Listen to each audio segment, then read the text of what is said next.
당신과 배우자 사이에는 여전히 불꽃이 타오르고 있습니까? 혹은 겉으로는 평온해 보이는 일상 속에서 알 수 없는 침묵의 장막이 두 분을 서서히 갈라놓고 있지는 않나요? 자녀들은 성장했고 사회적 책임의 무게도 조금은 덜어낸 중년. 이제야 비로소 오롯이 서로에게 집중할 수 있을 것 같았지만 현실은 차갑습니다. 익숙한 얼굴 뒤에 숨겨진 거리감. 손을 내밀기 주저하게 되는 낯선 어색함. 마치 투명하지만 견고한 보이지 않는 벽이 두 분의 침실을 둘러싸고 있는 듯합니다. 이 벽은 과연 무엇일까요? 단순히 세월의 흔적일까요? 아니면 우리 사회와 우리 자신의 내면에 깊이 뿌리 박힌 어떤 금기가 만들어낸 비극일까요?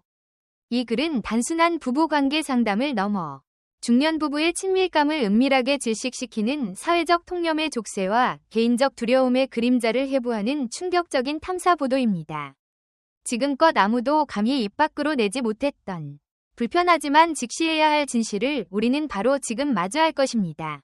당신은 이 벽의 정체를 밝히고 다시 한번 뜨거운 연결을 회복할 준비가 되셨습니까?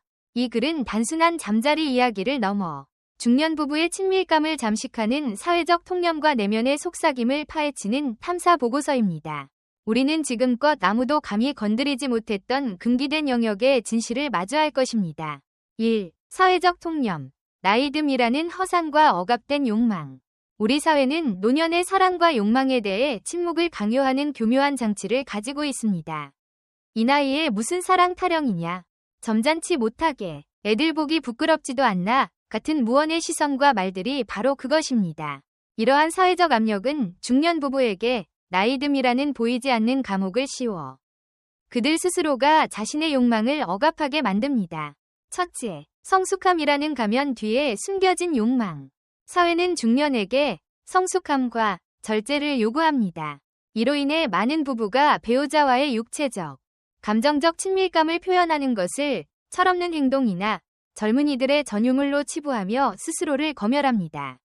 그 결과 내면의 자연스러운 욕구는 소리 없는 아우성으로 변질되고 침실은 마치 수도원처럼 고요해집니다. 둘째, 자녀 중심, 사회의 그림자.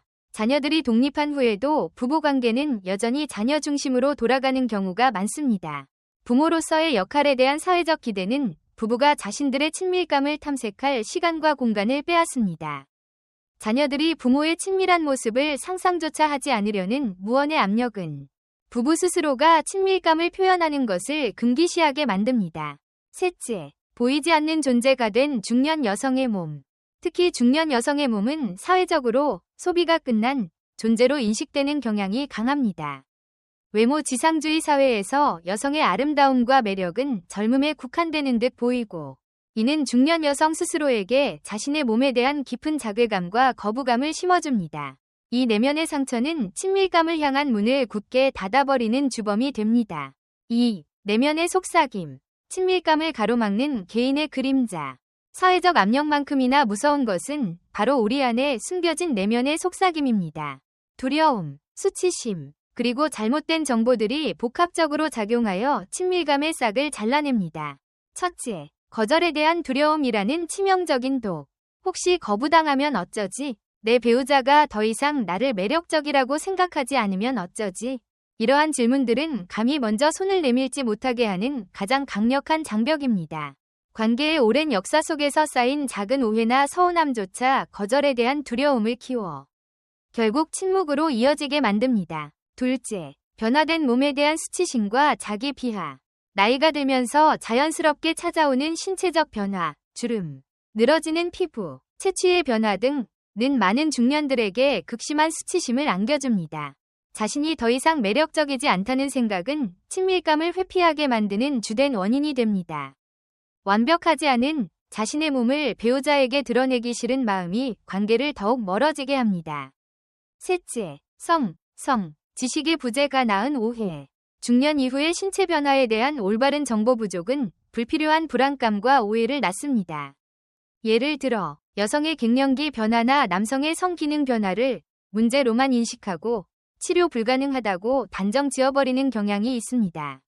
이는 해결책을 찾기보다 아예 시도조차 하지 않게 만들며 친밀감의 통로를 막아버립니다. 넷째, 습관화된 관계의 함정. 오랜 시간 함께한 관계는 편안함을 주지만 동시에 지루함과 예측 가능성이라는 함정에 빠지기 쉽습니다.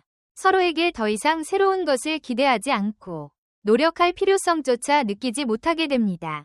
루틴화된 삶 속에서 친밀감은 점차 빛을 잃고 서로에게 무관심해지는 비극으로 이어집니다. 3. 침묵을 깨고 벽을 허무는 용기. 지금 다시 시작하라. 이 모든 장벽은 결코 극복 불가능한 것이 아닙니다. 중요한 것은 그 존재를 인지하고 침묵을 깨고 용기 있게 한 발짝 내딛는 것입니다.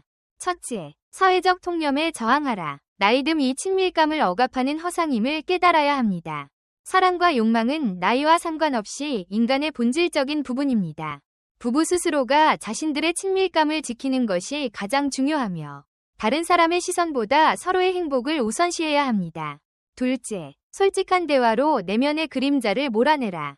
거절에 대한 두려움, 수치심은 혼자만의 고민일 때 더 커집니다. 배우자와 솔직하게 자신의 감정, 두려움, 그리고 욕구를 나누는 것이 중요합니다. 당신이 나를 만져줬으면 좋겠어. 혹시 내가 요즘 멀게 느껴지니?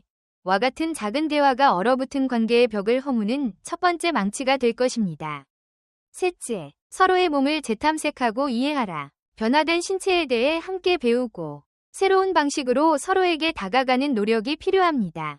부드러운 스킨십, 새로운 애무 방법 탐색, 그리고 무엇보다 상대방의 몸을 존중하고 배려하는 마음이 핵심입니다. 이는 단순히 육체적 만족을 넘어 서로에 대한 깊은 이해와 공감을 바탕으로 한 감정적 유대를 강화할 것입니다. 넷째, 관계에 대한 투자를 재개하라. 친밀감은 저절로 유지되는 것이 아닙니다. 의식적인 노력과 투자가 필요합니다. 함께 새로운 취미를 시작하거나 둘만의 시간을 정기적으로 갖는 등 관계에 활력을 불어넣을 수 있는 활동들을 찾아야 합니다. 중년 부부의 친밀감은 단순한 육체적 행위를 넘어 오랜 세월을 함께해온 두 영혼의 가장 깊고 아름다운 연결입니다. 이 연결을 가로막는 것은 나이가 아니라 우리가 스스로에게 씌운 편견의 족쇄와 침묵의 덫입니다. 지금 거울을 보고 당신의 배우자를 바라보십시오. 그리고 질문하십시오. 나는 이 침묵의 장막 뒤에 영원히 숨을 것인가? 아니면 용기를 내어 이 벽을 허물고 다시 뜨겁게 사랑할 것인가? 당신의 손끝에서 시작될 작은 변화가 수십 년의 사랑을 다시 불타오르게 할 기적이 될 수 있습니다. 망설이지 마십시오. 지금이 바로 그 기적을 시작할 때입니다.